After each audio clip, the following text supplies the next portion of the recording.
Welcome to Nature Revisited, a podcast that explores our relationship with the natural world. It consists of interviews, stories, and discussions that highlight the notion that nature is not a place one goes to, but rather a place one is already a part of, that we are nature.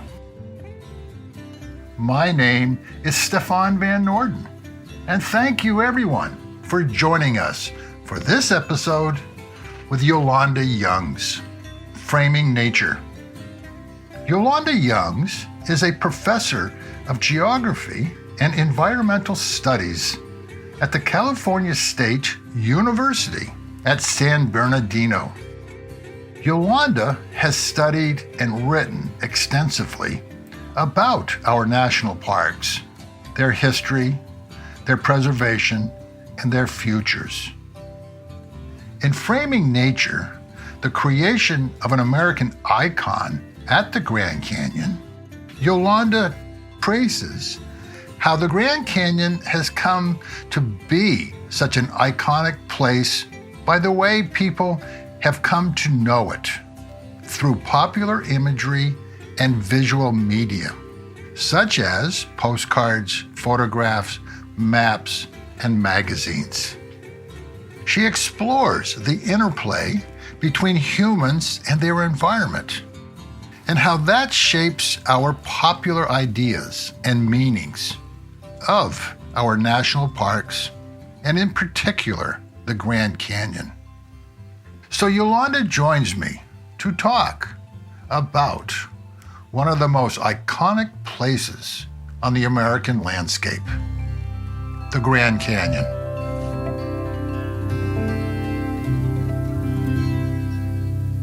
So Yolonda, welcome to Nature Revisited. It's a pleasure having you on the podcast again. I really enjoyed reading your new book, Framing Nature, and have been looking forward to this conversation for some time.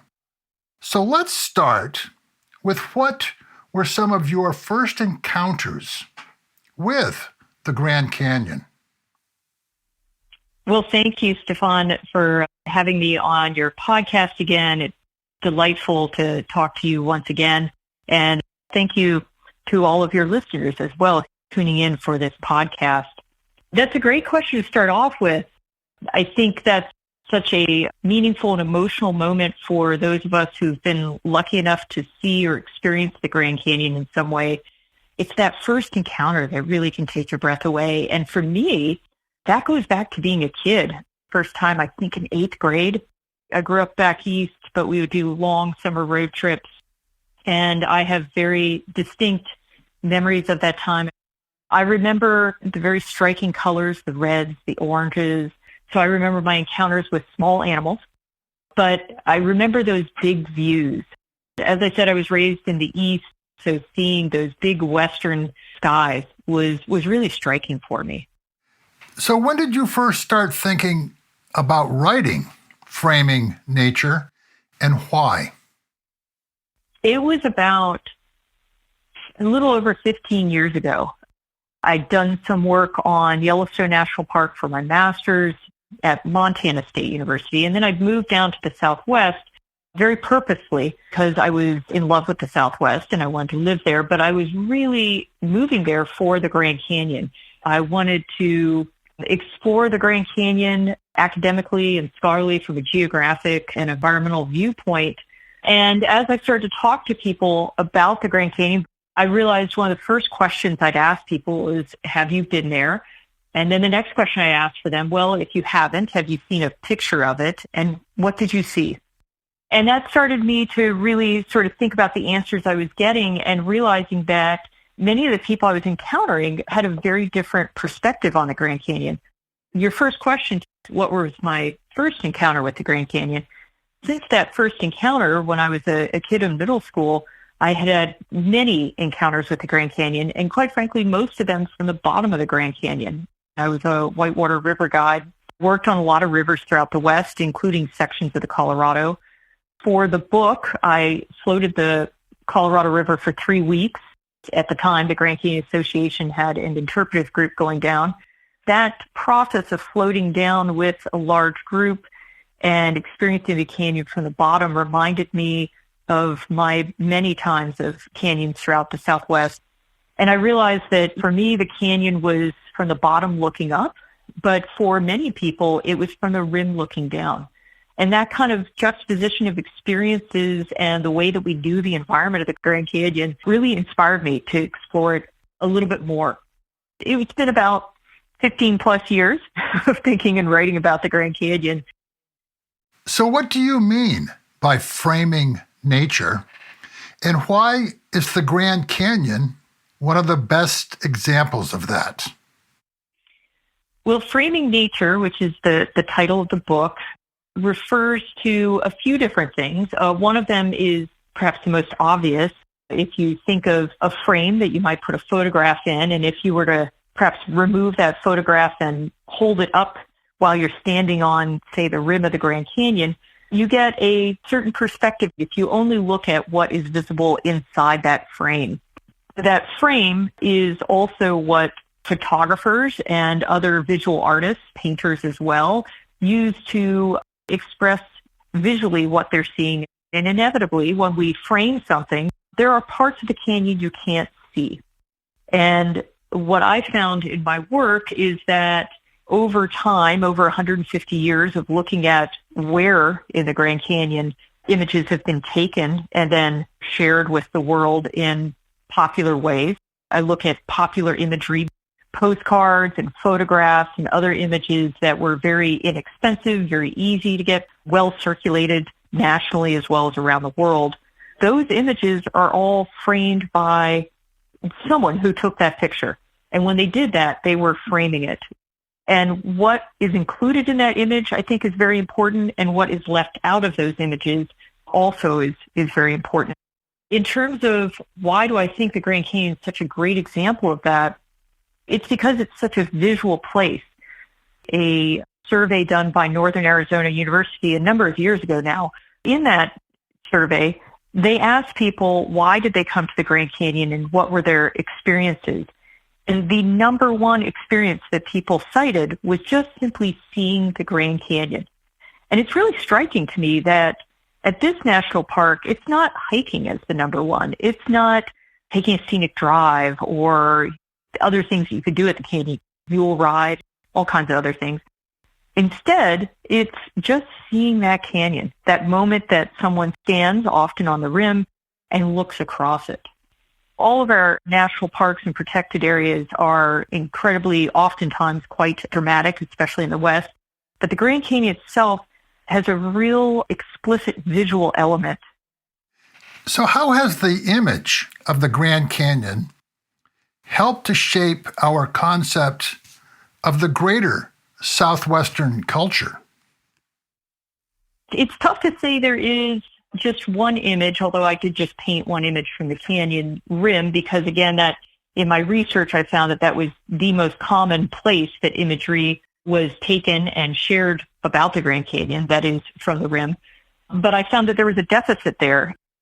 By only showing the rim of the Grand Canyon or the view of the Grand Canyon from the rim, we're missing a tremendous amount of space and place.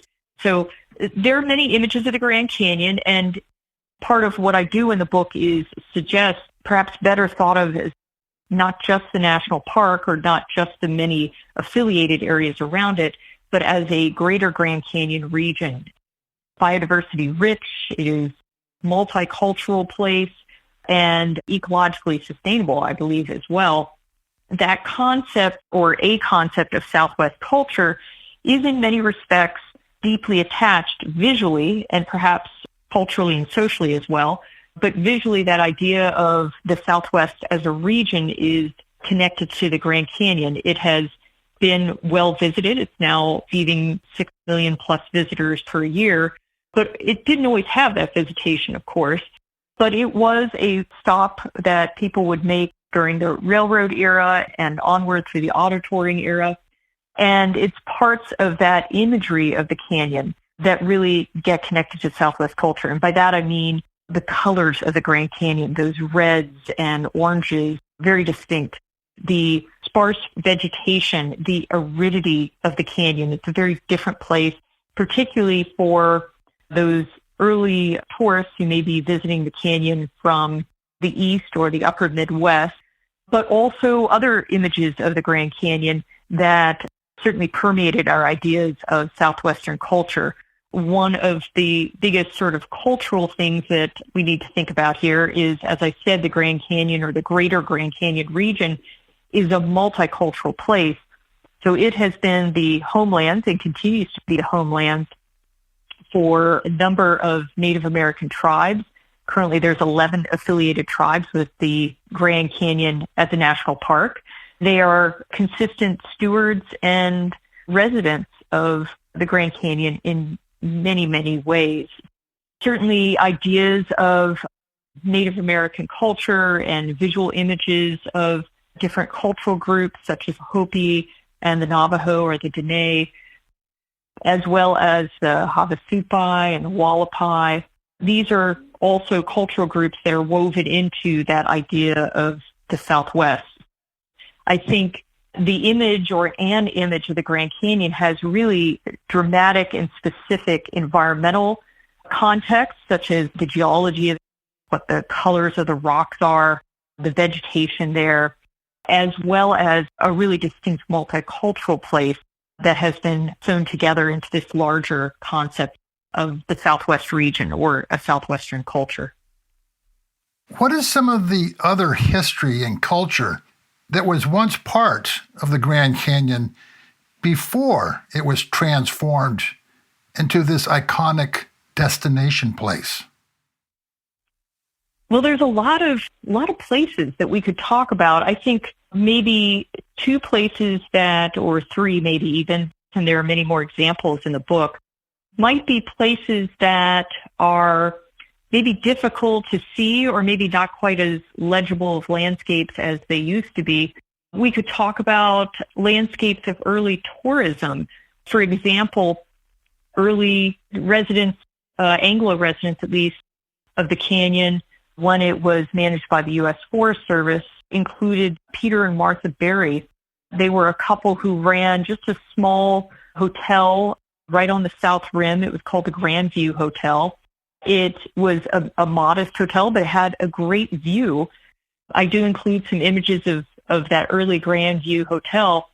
And one of the points I make is that some of these early postcards that I talk about, and early I mean 1900 through 1915 is what we're talking about at this point. It was very common to see postcards of hotels, but these hotels were often built right on the rim or quite close to it. And the view that we get often is the view standing in front of the hotel. You don't even see the hotel. You see the canyon rim or the view across the sky and the depths of the canyon below us. But as I encourage my readers to do, if you were to stand in that same spot, which I did for almost every image in the book, I would find that exact same spot as that postcard was taken, that original photograph, and I would turn around and there would be the hotel behind it. These postcards acted as sort of an advertisement, if you will, of come to the hotel and here's the view you'll have. And there were many early small entrepreneurs like Peter and Martha Berry who had these small sort of modest operations on the south rim of the canyon, early Forest Service era. And gradually they were pushed out of the Grand Canyon by larger organizations such as the Santa Fe Railroad, the Fred Harvey Company, as the Grand Canyon's sort of political and social context shifted over time and the Park Service came in. But there were a number of those smaller hotels, and I include a few postcards, but I also include a few maps showing all the different named viewpoints that were often named after someone who was living at that viewpoint. And oftentimes they were Anglo residents who had set up some sort of entrepreneurial endeavor, such as a hotel or maybe a small restaurant. That's just a small glimpse into that early tourism history. I would say a second place that we could talk about that, again, is representative of many other places in the canyon And again, this is the very long history of thousands of years of indigenous culture and stewardship. There are many places we could talk about on the rim, along the trails, as I call the mid-canyon area of the trails, as well as down at the river bottom along the Colorado River. But one of the sites I'll talk about, because it's transforming right now, so if your audience is planning a trip to the Grand Canyon next time you go there, I encourage you to go to the east part of the South Rim to a place called Desert View. And at Desert View, there is a thing called the Desert Watchtower. Appropriately enough, it looks like a tower of stone that's been built. It was built as part of the Santa Fe and Fred Harvey combination of bringing tourists by train to the canyon and then providing facilities for them, including lodging and restaurants and other things. So the tower is now a historic place, but it's not a place that was built by any of the indigenous groups. However, the inspiration for the place came from certainly southwestern culture. The Desert View Watchtower is now becoming a place that Park Service and the 11 affiliated tribes are working in a very deep and it seems a quite productive partnership with to shift the management of that space and the representation of that space into tribal hands. And we're seeing lots of new and interesting programs there for tribal representatives to come and do cultural demonstrations of weaving or painting, storytelling. But also the tribes are working together in partnership to see a new vision for that place and how it would be used. Now, again, Desert Watchtower, it's just one spot on the rim. I would encourage folks to visit the tribal websites to get more of a sense of each of their perspectives about this place. But it is a touchstone for a part of the canyon that people have known for a long time and how it might be changing in the future.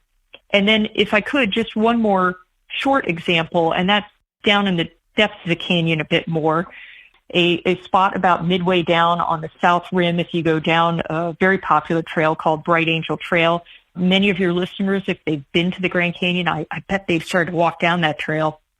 It's one of the main corridor trails to the bottom of the canyon. And partway down on that trail, a little over 4 miles, is a place that is now called Havasupai Gardens. For earlier parts of its history, it was called Indian Garden. I go into that in a little bit more detail in the book. There's some interesting things that you can find online through the Park Service and the tribes about that. Those 3 sites, thinking about Grand Hotel, Grand View Hotel, and that early tourism, that's changed quite a bit. You won't see really any evidence of Grand View Hotel now. There are some interpretive panels if you go out to that viewpoint. So that's one spot, and then the Desert View is a second spot, and then Havasupai Gardens. Those 3, I think, represent a variety of different changes at the canyon. So in the book, you focus on 2 of the major influences that contributed to the framing of the Grand Canyon.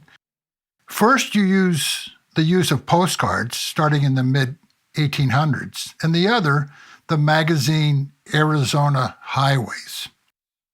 Just how effective was, and still is, the use of postcards in influencing what visitors expect when they visit the canyon? The postcards and Arizona Highways are 2 of the primary visual elements, if you will, that I emphasize in this book. As I said, I focus on popular imagery very intentionally. I wanted to make sure that the images I was looking at were something that were widely distributed, fairly easy to get, very inexpensive, and postcards fit that bill just perfectly. They were basically the text messages of their time, if you can kind of think of transposing that technology. And I look at 3 different postcard manufacturers who were the most prolific for Grand Canyon imagery. Detroit Publishing Company, and I look at all of their images of the Grand Canyon from 1900 and 1909. Fraser photo cards, which your listeners may not have heard of quite yet, but they're terrific from 1929, 1937, and then the very, very popular Kirk-Tyke imagery from 1936 to 1955. Three different postcard manufacturers that, again, were just producing a huge number of postcards every year. They were widely distributed around the United States. They were widely distributed around the country. They were very inexpensive.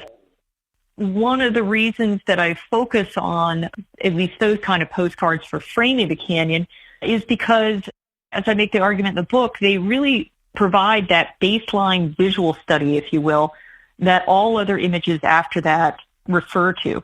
The more I got into the research and archival as well as field work for this project, the more I realized that of the thousands, if not more, images that have been taken of the Grand Canyon, the images that we see even now of the Grand Canyon replicate about a handful, maybe 10 total images, give or take, of those of the Grand Canyon over time. And again, they go back to those early postcard images. The view from the South Rim, folks who pick up my book, you can look in the back. I have a deep appendix. If you're someone who likes to count things, you could see how I counted up those images and did that through a process, through a method called visual content analysis. But it was striking to me because I actually start with the book going before postcards, and I talk about some of the early expeditions and surveys of the Grand Canyon and some Anglo-European exploration of the area. And most of that was along the river. But that is not the dominant scene that we see. So there's postcards. Like I said, there's that earlier era. I talk about the river view. And then, as you mentioned, the other major imagery source I use in the book is a magazine called Arizona Highways.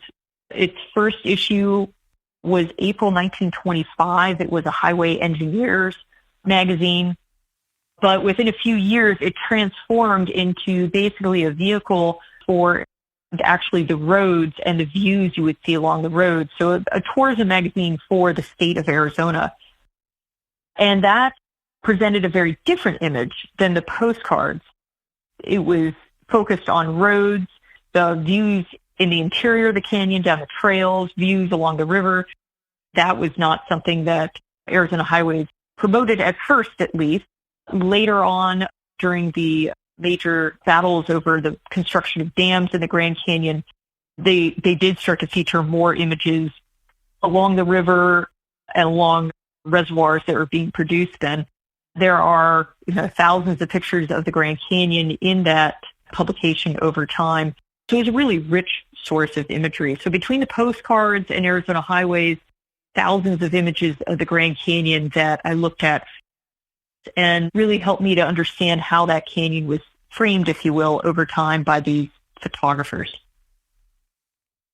So how important do you think it is that visitors to our national parks and preserved landscapes, such as the Grand Canyon, have some knowledge of the history and the culture that were a part of these landscapes, but may have either been eliminated or forgotten? I think it's vitally important. And part of the primary reason I wrote and published this book, and that could be visitors to the Grand Canyon who actually physically go to the Grand Canyon, but I think it's important for all of us to get a sense of the Grand Canyon because it is such an iconic, not only national park, but an iconic national space and place for the United States.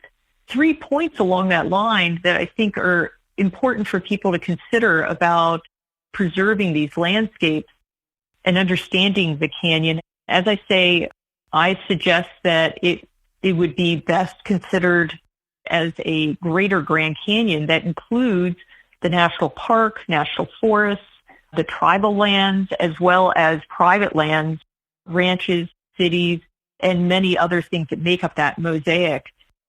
The Grand Canyon, especially as we start to think about our national parks as climate resilient places and multicultural places and sustainable places, I think we need to really think about and understand what has been on that landscape. And visually, that's a good way to understand it because this is a location that has had so many images taken of it. We have this really great visual archive of what the Grand Canyon looked like through time. I think that as we move forward, if we would like the Grand Canyon to be a biodiversity-rich, multiculturally respectful, climate resilient, and ecologically sustainable place, we need to really understand that history of land uses and ownership and that interconnected ecological corridors that make up the greater Grand Canyon region. The other point I want to make here is that how we see the Grand Canyon is important.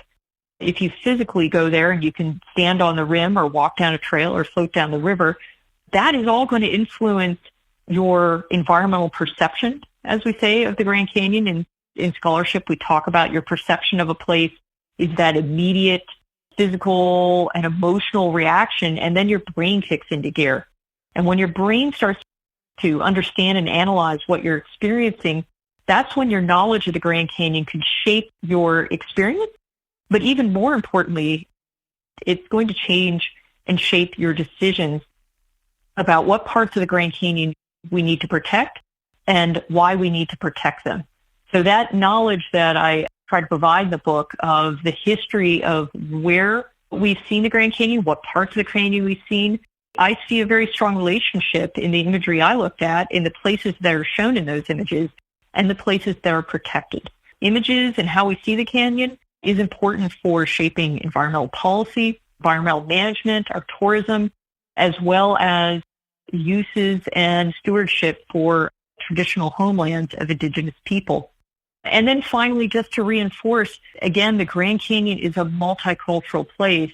It's vitally important to recognize ecological knowledge and the multicultural history of indigenous people, Spanish, Mexican, Anglo heritage, and sometimes very challenging environmental justice issues that course through this place. The United Nations has recognized Grand Canyon as a UNESCO World Heritage Site, and part of that reason is because it is a multicultural and internationally vibrant location.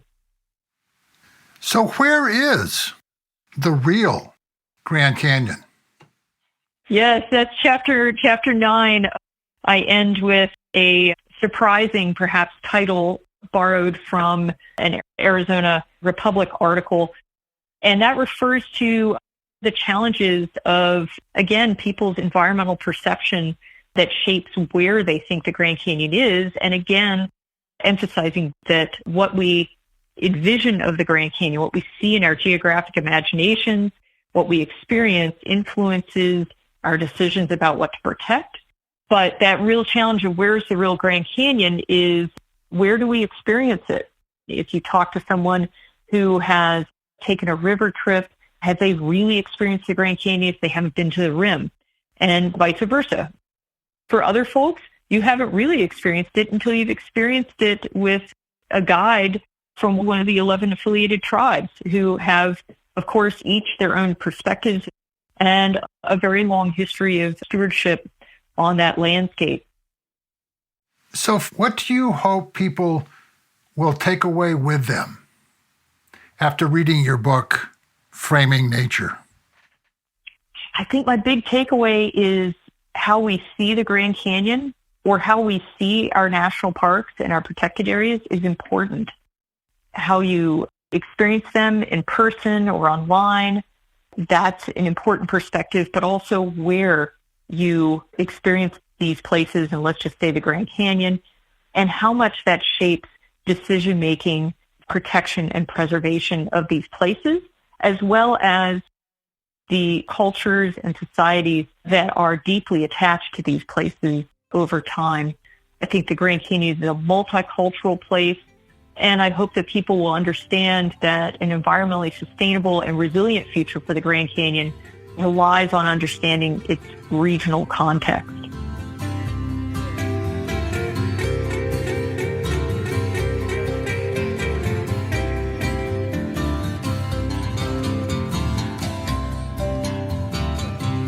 I hope you enjoyed my conversation with Yolonda Youngs and that you get the opportunity to read her new book, Framing Nature, the creation of an American icon at the Grand Canyon. To learn more about the work Yolonda is doing, do visit her website, YolondaYoungs.com. If you enjoyed this episode, share with friends, family, and colleagues. And please rate us on your favorite podcast server. It will help us to reach a larger audience. You can follow Nature Revisited on Facebook, Instagram, YouTube, or our website, nordenproductions.com. I would also like to invite you to share your comments and ideas, and even suggestions for future guests for Nature Revisited on the comment section of this episode on our website. The music for Nature Revisited is Tim Buckley, Buzz and Fly. Nature Revisited is produced by Stefan Van Norden and Charles Gagan. And I hope you will join me for the next edition of Nature Revisited. And in the meantime, remember, we are nature.